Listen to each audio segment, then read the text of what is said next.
Medium আর হচ্ছে dark, তাই তো? চারটে শেড আছে।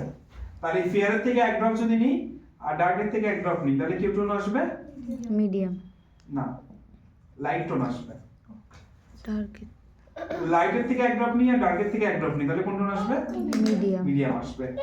ফেয়ারের ঘরে যখন আমরা বেশি নেব ইউজ করব, প্রোডাক্ট 2 ড্রপ নেব, ডার্কটা যখন এক ড্রপ নেব তখন কি হবে? একটা লাইট টোন হয়ে যাবে। ডার্কটা যখন নিচের দিকে চাপাবো, দেখো এটা সিঁড়িতে উঠতে গেলে কি হয়? আগে আমাদেরকে প্রথমে সিঁড়িতে না উঠলে পরে সিঁড়িতে উঠতে পারবো? সেম ক্ষেত্রে দেখো, আগে ডার্কে যাব, তারপরে কিসে আসি? মিডিয়ামে আসি, তারপরে কোথায় আসি?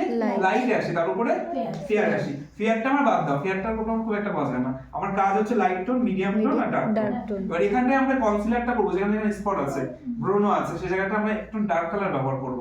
আমরা ফেস মোটামুটি আমরা ফেস দেখলে বুঝতে পারি যে কে কোন টোন। যেমন ওর টোনটা কি টোন আছে? ওর নাম কি বাবা? প্রিয়াঙ্কা। হ্যাঁ, পায়েলের টোনটা কি টোন? একটু ডার্কের মধ্যে, শ্যাম বর্ণ। শ্রাবণী কোন টোন? একটু লাইটের মধ্যে আছে। বোঝা যাচ্ছে? মানে স্কিন টোন বোঝানোর জন্য বলছি। তোমার নাম কি বাবা? মল্লিকা। মল্লিকার টোনটা কি? একটু মিডিয়াম টোন আছে। তাহলে মল্লিকার থেকে শ্রাবণী একটু পরিষ্কার, আর শ্রাবণীর থেকে মল্লিকা একটু কি? একটু ডার্ক, মানে একটু চাপা রং। তাহলে আমাদের কি করতে হবে? যদি আমরা মিডিয়াম টোনের স্কিন পাই, যদি মিডিয়ামে পাই, তাহলে আমরা কোন টোনের কনসিলার ইউজ করব? কি ইউজ করব? উপরের ঘরের সঙ্গে ইউজ করব না নিচের ঘরের সঙ্গে ইউজ করব? নিচের ঘরের সঙ্গে। তাহলে আমরা কি টোন কালার ইউজ করব? Dark colour. যদি লাইট কালারের শেড পাই, লাইট কালারের ব্রাইট, মানে শ্রাবণীর গায়ে একদম লাইট, তাহলে ওকে আমরা ডার্ক স্পট কি দিয়ে হাইড করব? মিডিয়াম কালার দিয়ে ইউজ করব। যখন আমরা লাইটের ঘরে ডার্ক দিয়ে ইউজ করব তখন কি হবে? বেশি কালচে হয়ে যাবে। বুঝতে পারছি? একটা প্যালেটের মধ্যে অনেক কালার থাকে, তখন তোমার এই কালারগুলো বুঝতে হবে যে কোন টোনে কোনটা ইউজ করব। সব টোনেই এক কালার ইউজ করলে হবে না। ডার্কের জন্য যখন ডার্ক ব্রাইট পাবো, তার থেকে আরো নিচে ডার্ক, মানে এক্সট্রিম ডার্ক, এই ডার্ক কালার দিয়ে কি করতে হবে? আমাদেরকে কনসিল করতে হবে। তাহলে কিন্তু আমাদের ফেসের অ্যাডজাস্ট থাকবে, ফেস সাদা হবে না বা স্কিন টোন চেঞ্জ হবে না। বুঝতে পারছি?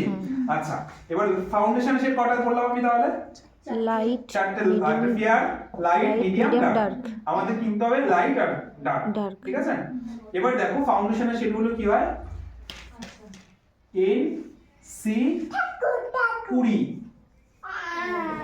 NC কে কোন কথা বলছে? NC 30, NC 42 আর NC 15, ঠিক আছে? 15, 20, 30, 42, 45, 46, 47 এরকম ভাবে টোন আসে। আবার কোন ফাউন্ডেশনে কি হয়?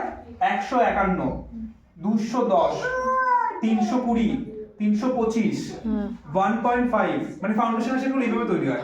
বুঝতে পারছো কি সবাই? আপনি বুঝতে পারছেন মীরা? ফাউন্ডেশন আমি কোশ্চেন করব। ফাউন্ডেশনের শেড কিভাবে তৈরি হয় আমাদের? 20, 15, 15, তাছাড়াও এক একটা ব্র্যান্ডে এক রকম হয়। আর 1.5 ধর 1.5 যেটা 15 শেড একই শেড, মানে ওটা ফেয়ারের ঘরে। সিঁড়ির মধ্যে এটা বুঝালাম কি? এটাও সেম ক্ষেত্রে দেখো 1, 2, 3, 4, 5, 6, 7, 8, যত নিচের দিকে যাবো তত কি হবে? ডার্ক। 3, 4, 5 এগুলো কোন ঘরের সংখ্যা? না, মানে মিডিয়াম ঘরের সংখ্যা।